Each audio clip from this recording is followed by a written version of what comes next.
سلام بچه‌های خوبی خوشی؟ چه خبرها؟ چی کارا کردین امروز؟ آره متین و ماهان داشتن یه بازی میکردن قبل از این که صورتاشون شبیه شخصیت گرینچ درست کرده بودن. ببینین حالا یه ذره از صورت ماهان معلومه. خلاصه شما ها میتونین یه ذره اینجوری هم بازی کنین، کارتونایی که تا حالا دیدین و فکر کنین که خودتون شخصیت ها هستین باش بازی کنین. بگو ماهان چیزی میخواستی بگی؟ این هوا سر بخواب اینجا همیشه آره. چون بادا خوبی میاد سر بخواب. آره. خب ما امروز اومدیم که این کتاب شعر رو براتون بگیم که در مورد حیوونا هست و یه ذره هم در مورد حیوانایی که تو شعر گفته با هم دیگه صحبت کنیم، ببینیم مثلا چیزای جالبی که در موردشون خوندیم و با شما هم در موردش صحبت کنیم. آره اما اینا شبیه حیوان واقعی هست. آره خیلی عروسک‌ها خیلی شبیه حیوانای واقعی هست. اسم کتابمون چیه متین؟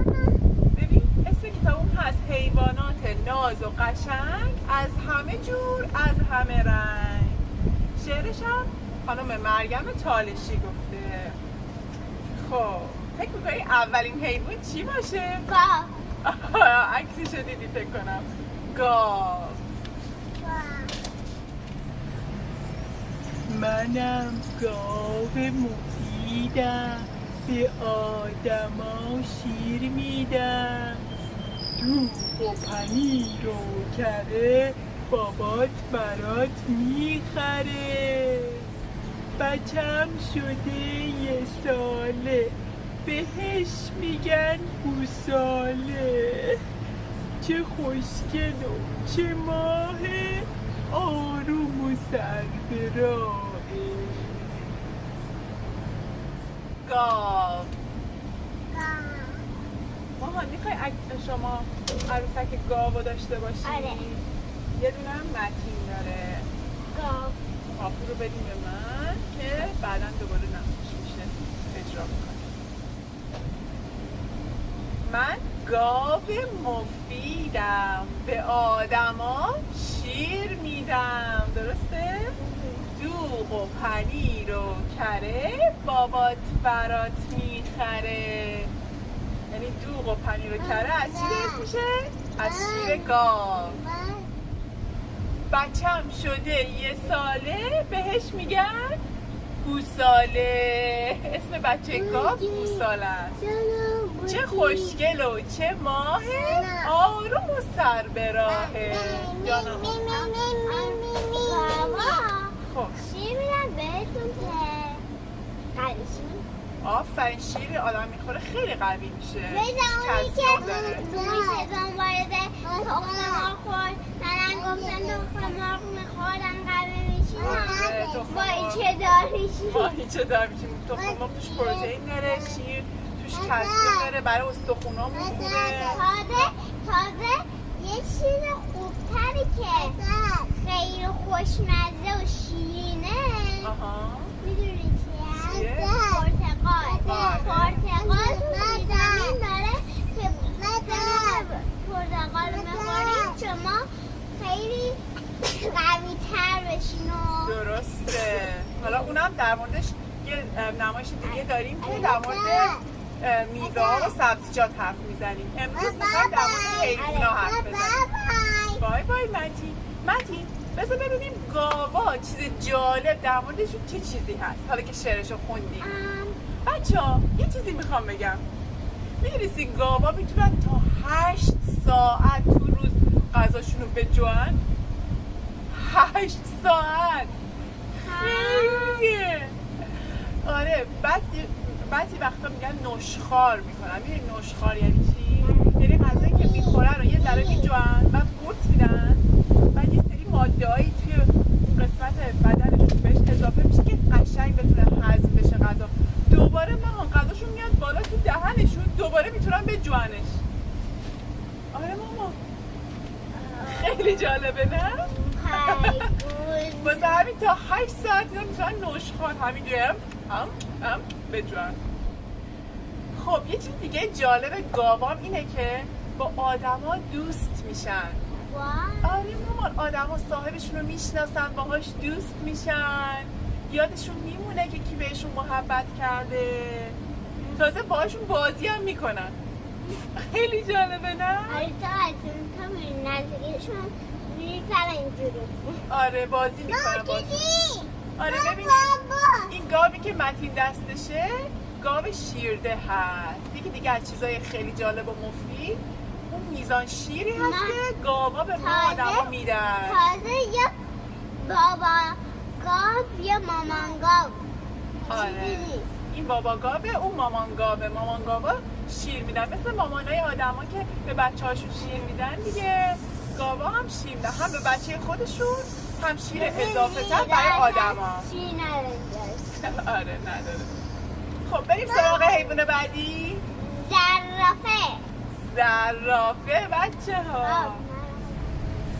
منم گردن درازم، من نگاه بکن چه نازم. اسمم چیه؟ زرافه.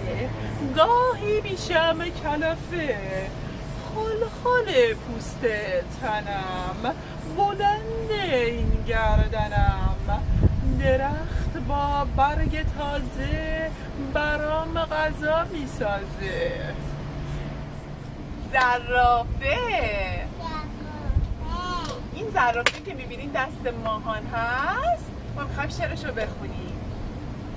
منم گردن درازم، نگاه بکن چه نازم. اسمم چیه؟ زرافه.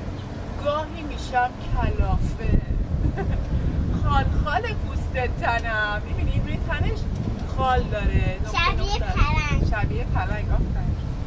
بلند این گردنم، میگه خال پوست تنم، بلند این گردنم. گردنش خیلی بلنده. درخت با برگ تازه برام غذا میسازه. خب ما چی میدونی از زرافه؟ که اونا برگ نمیخورن، یعنی فقط برگ تویشو سرتون میکن توی برگ غذا پیدا میکنن برای خودشون. آها چون شعر گفت برام غذا میسازه. آره. ولی برگا رو هم میخورن. آره برگا هم میخورن. قلب خیلی بزرگی دارن. خیلی بزرگ، یعنی از قلب آدم هم بزرگتره. از قلب آدم خیلی بزرگتر و سنگین‌تر. تو میدونی چرا؟ اینجاشون رو میبینین خیلی توپاله. گردنشون بلند، قد خیلی بلند، یکی از بلندترین حیوانای جنگلن. از اینا بلندتر دیگه وجود نداره. بعد اینجوری قدشون بزرگ و قوی باشه که پمپ کنه خونو بتونه برسونه اون بالاها به گردن و مغزشون. بعد تازه قلبشون ماهان میدونی چقدر سنگینه؟ اندازه وزن متین 25 پونده. خیلی بزرگه، خیلی سنگینه. بعد یه چیز جالبه دیگه، شاید یه ذره خنده دار، چون که زرافه قدشون انقدر بلنده، بعد وقتی میخوان خمشن مثلا از روی زمین آب بخورن، البته خیلی هم آب نمیخورن، مثلا در هفته یکی دو بار بیشتر لازم نیست آب بخورن، ولی چون میخوان خمشن گردنشون نمیرسه به زمین دیگه. میدونی چی کار میکنن بچه ها؟ مجبورن پاهاشون رو اینطوری از هم باز کنن، بعد گردنشون اینجوری بیارن پایین برسونن به زمین، قیافشون یه ذره خنده دار میشه. حالا اگه خواستین میتونین روی اینترنت عکسشون رو نگاه کنین موقع آب خوردن. چرا اینجاشون قلمه داره؟ چرا؟ این مال قلبشونه. آره شاید قلبشون اونجاست. راست. قلبشون میاد چون خیلی بزرگی از اینجاش در بیاد بتونه تا همه برسه. تا اینجاش تا گردش تا مغزش تا گوشش تا همه جاش بره. حالا متین یه چیزی دیگه بهت بگم، خیلی جالبه. میدونستی متین یه زرافه رو بگی دستت متین ببینش خوب، میدونستی زرافه ها ایستاده میخوابن؟ من میدونم چون میدونی سرشون ایستاده نیست، یعنی دیگه میخوابن همینجور با ایستاده. من یک کسی که شما انقدر که گرشون بالا نمیتونیم ببینیم برای چه کار من خوب میبینم که اینا سرشون رو میزنن تو درخت، فقط سرشون را فکر میکنی؟ پاشیدم. آها اینجوری سرشون رو درخت تکیه میدن فکر میکنی؟ آره، سرشون- شاید بعد بریم تحقیق کنیم. چون چی؟ حالا این چیز دیگه مامان که خیلی جالبه در مورد خواب زرافه ها، در طول روز فقط بین 5 تا 30 دقیقه، یعنی مکسیموم نیم ساعت میخوابن، تکه تکای کوچولو کوچولو. ولی رو هم بریزی خوابشونو تمام کل شبانه روز فقط نیم ساعت لازمه بخوابن، یعنی اصلا مثل ما زیاد نمیخوابن. خیلی جالبه نه؟ یعنی یه بار تا بیرون میشم یعنی هنوز شبه دیگه بازم یعنی آره شب صبح همه چی بریزی رو هم فقط نیم ساعت خوابیدن. خیلی جالب بود برای من وقتی اینو خوندم. حالا اگه گفتی حیوان بعدی چیه؟ دارکو. منم دارکوبم. نوک به درخت میکوبم. تو جنگل و تو بیشه صدا به شنیده میشه. بال میزنم با شادی چقدر خوب آزادی. پر میکشم تو ابرا میرم بالای بالا. آره یه چیزی بگم. بگو عزیزم. دارکوبا آها. پاهاشون مثلا مثل پای ما نیست. میدونی چجورن؟ چجوری؟ اینجورین که میگن به درخت نیفتن و نوک میزنن. آفرین. چه قناریا. آفرین درست. منم دارکوبم. نوک به درخت میکوبم. اگه مثلا این درخت باشه حتما صداش میشنیدین شما هم. آره یعنی من یه تو میاد من یه روز یه دارکوب اومده بود تو اون درخت‌ها داشت نوک میزد که یه پشه نمیدونم داخل چی میگه اصلا انقدر نوک زد که ما تا اومدیم رو دیدیم یه سوراخ گنده تو درخته. خلاصه میگه منم دارکوبم. نوک به درخت میکوبم. تو جنگل و تو بیشه صدام شنیده میشه. بال میزنم با شادی چقدر خوبه آزادی. پر میکشم تو ابرا میرم بالای بالا.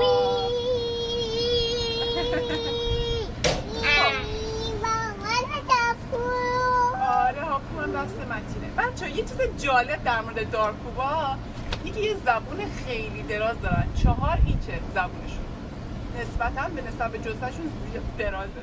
بعد میدونین چجوریه؟ چرا اینطوریه؟ چون وقتی که همونطور که ماهان گفت وقتی نوک میزنن میخوان حشره ها رو بخورن دیگه این زبونشون میبرن تو حشره رو میگیرن میخورن. تازه اگه اصلا حشره پیدا تو میزنن تا یه سوراخ گنده تو درخت میره.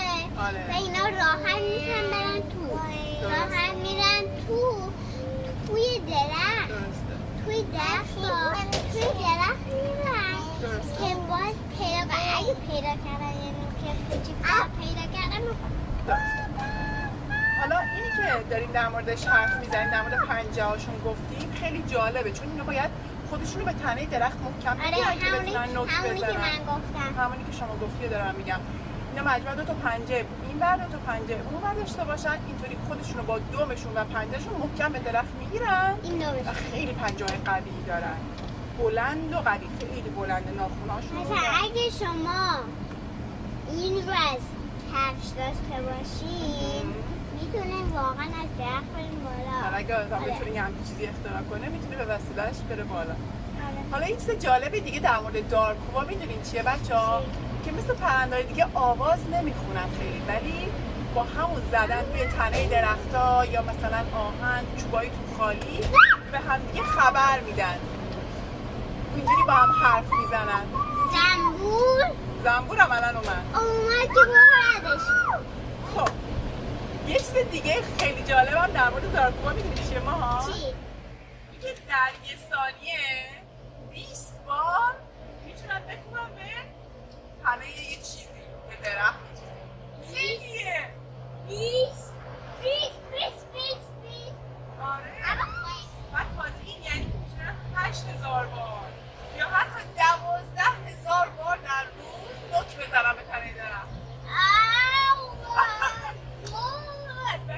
دلیلش به اینه که بدنشون یه جوری ساخته شده، سرشون و جمجمهشون یه جوری ساخته شده، مغزشون یه جوری محافظت شده که اینا سردرد نگیرن از اینکه انقدر دارن 20 بار در ثانیه نوکشون رو میکنن بدارن.